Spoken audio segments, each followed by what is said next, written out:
ഇടതുപക്ഷം കേരളം ഭരിച്ചിരുന്ന കാലത്ത് അടിയന്തര ആവശ്യങ്ങൾ ഉപയോഗിക്കുന്നതിന് വേണ്ടി പോലീസ് ഒരു ഹെലികോപ്റ്റർ വാടകയ്ക്ക് എടുത്തിരുന്നു. അത്തരം ഒരു സാഹചര്യം ഉണ്ടായപ്പോൾ കേരളത്തിലെ മാധ്യമങ്ങളാകെ ഉറഞ്ഞു തുള്ളി വലിയ ധൂർത്താണിത് എന്ന് പറഞ്ഞുകൊണ്ട് പ്രതിപക്ഷ നേതാവായിരുന്ന വി സതീശൻ ആത്മരോക്ഷണം കൊണ്ട് വിറച്ചു തുള്ളി. ഇത് എന്തൊരു ധൂർത്താണെന്ന് ചോദിച്ച് സുധാകരൻ പൊട്ടിത്തെറിച്ചു. ബൽറാം ഫേസ്ബുക്കിൽ യുദ്ധം പ്രഖ്യാപിച്ചു. നാട്ടിലെ നിഷ്പക്ഷന്മാരൊന്നാകെ ചെത്തുകാരന്റെ മകന് ഇപ്പോൾ ഹെലികോപ്റ്റർ ഇല്ലാതെ യാത്ര ചെയ്യാൻ കഴിയില്ലേ എന്ന ചോദ്യം ഉന്നയിച്ചു. ആ ഹെലികോപ്റ്ററിന് പിണറായിയുടെ ഹെലികോപ്റ്റർ ധൂർത്തിന്റെ അടയാളം എന്നാണ് ഇവർ വിശേഷിപ്പിച്ചത്.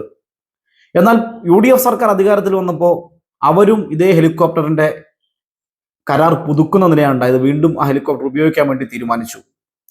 എന്നാൽ ഇടതുപക്ഷ ജനാധിപത്യ മുന്നണി കേരളം ഭരിച്ച കാലത്ത് സഖാവ് പിണറായി വിജയൻ തന്റെ വ്യക്തിപരമായ ഒരാവശ്യങ്ങൾക്കോ സന്ദർശനങ്ങൾക്കോ ഈ ഹെലികോപ്റ്റർ ഉപയോഗപ്പെടുത്തിയിട്ടില്ലെങ്കിൽ ഇപ്പോഴത്തെ കേരളത്തിന്റെ മുഖ്യമന്ത്രി വി സതീശൻ ആശുപത്രിയിൽ കിടക്കുന്ന അമ്മായി അച്ഛന് ആപ്പിളും കൊണ്ടുപോകാൻ ഈ സർക്കാരിന്റെ ഖജനാവിൽ നിന്ന് വാടക കൊടുക്കുന്ന ഈ ഹെലികോപ്റ്റർ ഉപയോഗപ്പെടുത്തിയിരിക്കുന്നു. ധൂർത്തിനെ കുറിച്ച് അന്ന് ആശങ്കപ്പെട്ട ഒരാളും ഒരക്ഷരം പോലും മിണ്ടുന്നില്ല.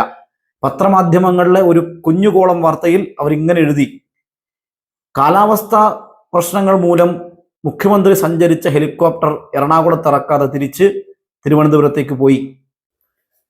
കേരളത്തിലെമ്പാടും കനത്ത മഴയും പ്രകൃതി ദുരന്തങ്ങളും ഉണ്ടായി ആളുകൾ മരിച്ചുകൊണ്ടിരിക്കുന്ന ഒരു സാഹചര്യത്തിൽ കേരള ഖജനാവിൽ നിന്ന് വാടക കൊടുക്കുന്ന ഹെലികോപ്റ്ററിൽ അമ്മായച്ചനെ കാണാൻ വന്ന് നിലത്തിറങ്ങാൻ കഴിയാതെ തിരിച്ചു പോയ വകയിൽ ഈ ഹെലികോപ്റ്ററിന് എത്ര ചെലവായി?